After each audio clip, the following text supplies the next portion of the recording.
umugeni baduhaye umugeni dusigaje resebusiyo kwakira umugeni ni kuwa gatandatu saa 12 binezeru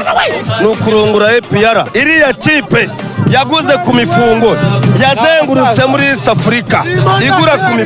mifungo saba no kuko byabaye saa 9 ubu twari mu muhuro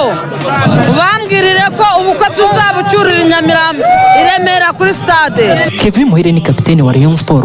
nta kwirara guhari gukohereza intsinzi bamaze iminsi bagira ubiteguye ko bazitwara neza kuri derby bagomba gukina muri kipe ya APR. Na confidence yari cyambe nuko tukikoncentra ijana ku ijana kuri match kandi ndabyo neza ko abakinnyi bacu bakinnyi ba Rayon Sport bazi agaciro ka match APR benshi ni bamaze gukina derby inshuro nyinshi cyane navuga ko bwanjye nta kwirara guhari na confidence yari ko tugiye kwitegura ngo dutegure izindi match zose kandi tumeze neza kandi uburyo tugomba gukomeza izaboneka kamwe n'Imana